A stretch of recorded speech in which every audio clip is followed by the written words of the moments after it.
its own.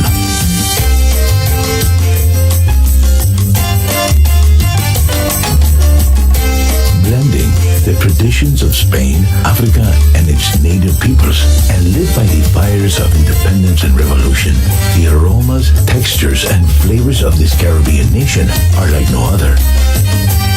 Despite its size, Cuba has punched well above its weight. For centuries, its vast plantations satisfied a global appetite for sugar and thirst for the smoothest rums. In 1962, it played center stage in a nuclear standoff, which made the planet hold its breath for 13 days. And through it all, its infectious rhythms taught the world how to move its hips. Few cities can stir the imagination like Cuba's capital, Havana, a city preserved by forts and citadels, a 5-mile seawall, and an imposed embargo which held back the excesses of the 20th century for over 50 years.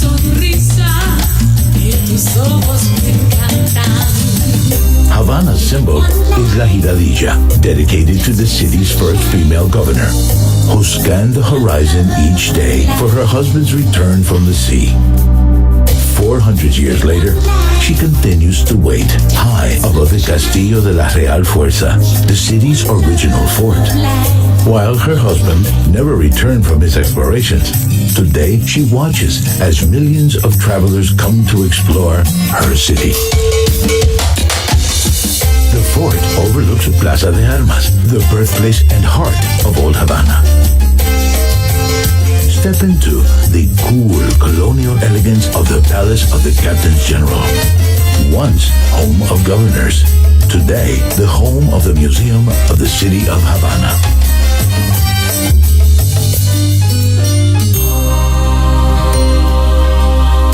Browse the vintage books and posters in Plaza de Armas.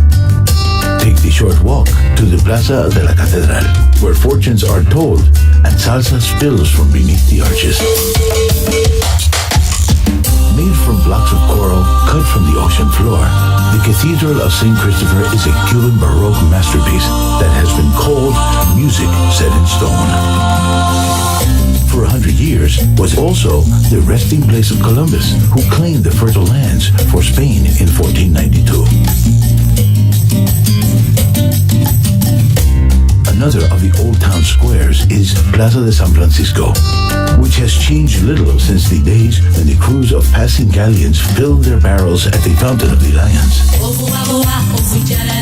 A more recent addition to the square is La Conversación, a statue that reminds us to keep the need for dialogue in contemporary society. Cubans, however, need little reminding of the importance of such simple pleasures. In a world where our heads are increasingly bowed to the smartphone, this is a city where people still walk with their heads held high. There's something truly liberating walking these advertisement and franchise-free streets where you can be open to millions of unguarded moments, like the curbside battles of wits, the characters, the melancholy of peeling paint, and the promise of a new coat. One place that will never see a paintbrush is La Bodeguita del Medio. Enjoy a mojito and add your name to the thousands of others which adorn every surface of this iconic bar. Getting around the city is easy. Simply walk, catch a bus, or cruise in style. Havana is home to thousands of classic autos from a golden age, which, just like the city, only becomes more alluring with each passing year.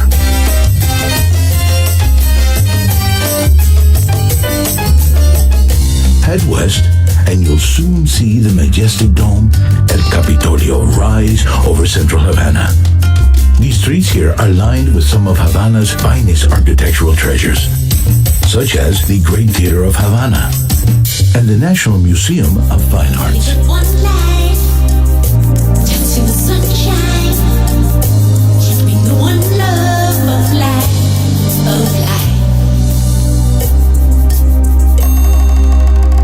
Just a little further to the west, discover the Vidado District, a mix of fabulous 1950s modernist buildings and neoclassical mansions patiently awaiting restoration. Explore the markets, then join ice cream-loving locals at Copilia, Havana's futuristic temple to the multi-scoop. The Vedado is also home to the University of Havana, a hotbed of inquiry and dissent for almost 300 years.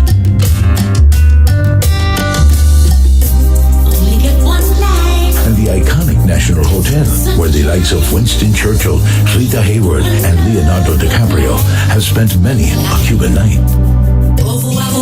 While the streets of Havana give the city its pulse, it's on the Malecón where you'll find its soul. Extending for miles along Havana's northern shores, this is where the city comes to meet, romance, and dream, and perhaps catch a little dinner. At the Malecon's eastern end, look out across the mouth of the Havana harbor, from Fort San Salvador to its big brother, Morro Castle. For centuries, these two guardians were linked by a giant chain, which could be pulled tight to keep marauding ships at bay. While you're near the Malecon's eastern end, visit the Museum of the Revolution, housed in the former presidential palace of deposed dictator Batista. The museum is a dedication to those who took part in the long march to a free Cuban homeland. You'll find tributes to Cuba's political heroes all over Havana. But there is none greater than the Plaza de la Revolución, where more than 1 million Cubans can gather at a time. Towering over the square is the memorial to José Martí, the poet, writer, and lightning rod for Cuban independence. Pay your respects to Cubans, great and small, at Colón Cemetery, a city within a city containing over 500 mausoleums. From generals to chess champions to the poor, I walk through these 57 hectares. It's a walk through Cuban history. Another city within this city is Fusterlandia, where for more than 30 years, the wild imagination of artist José Fuster has exploded from the confines of his studio and into the neighborhood streets, walls, and rooftops of Jaimanitas. Havana has long been a magnet for creative minds. On Havana's outskirts, high on a shady hilltop, sits the former Cuban residence of Ernest Hemingway. Peer into the rooms where the Nobel laureate lived for 20 years, writing classics such as The Old Man and the Sea. The home was a gift to the people of Cuba and remains much as it was the day Hemingway left his beloved island forever in 1960. When the sun gets low and the city takes on its beckoning glow, why not head back downtown and order a daiquiri at El Floridita, just as El Papa did after a long day at the typewriter. Then let Havana's magical rhythms carry you into the night. Havana's lure can be hard to resist, but Cuba offers so much more beyond the seductive lights of its capital. In Cuba, a long sandy beach and a cool breeze is never far away. Just 12 miles from Havana's downtown, the eastern beaches unroll towards the town of Matanzas, the birthplace of the rumba. And Cardenas, where in 1850 the Cuban flag flew for the very first time. From here, follow the scent of fresh lime, rum, and suntan lotion north to one of Latin America's premier resorts, Varadero. This long sandy peninsula is famed for its natural attractions as well as its resorts. Be sure to take a walk in the Avariacacos Ecological Reserve and experience the subterranean world of the Cueva de Ambrosio. Then cool off in the pure, crystal waters of nearby Cueva Saturno.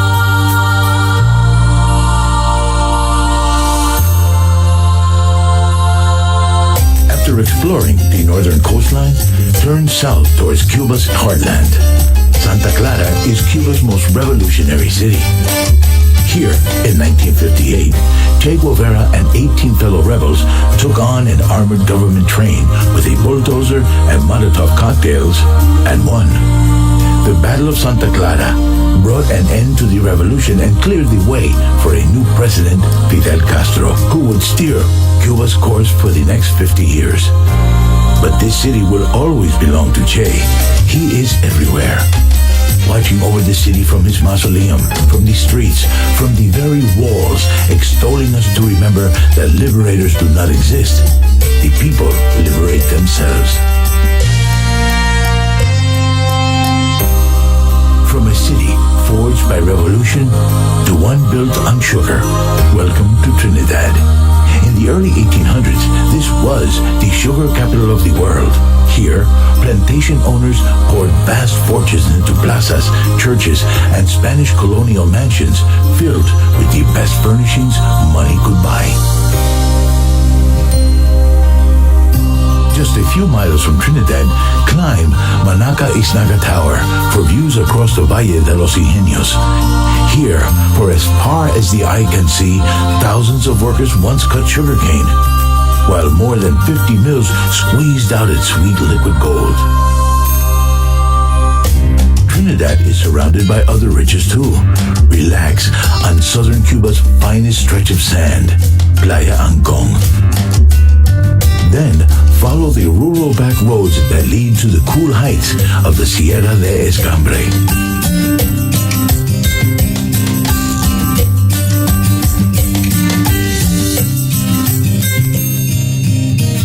In Cienfuegos, the mood changes from Spanish to something a little more Parisian. This is the only Cuban city founded by the French, and it shows. There is an unmistakable elegance here in the spacious avenues around Jose Marti Park, to the theater where Caruso once brought opera lovers to tears. You'll find it amid the lavish dining room and rooftop terrace of the Palacio de Valle, and in the seaside homes of Punta Gorda.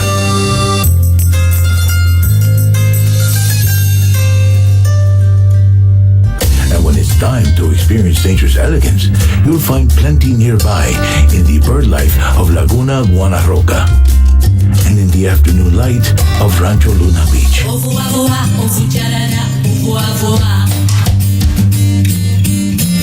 After exploring Cienfuegos, why not just keep going? Because there's so much more to discover in this country, which opens to the world more each day. Sometimes it's hard to know whether Cuba is awakening to the world or if the world is awakening to Cuba. Whatever your politics, it's easy to admire this island nation that has proudly gone its own way. Cuba may still have one foot firmly in the past, but as the world tumbles forward into tomorrow, we can be thankful for the many things it has not let go.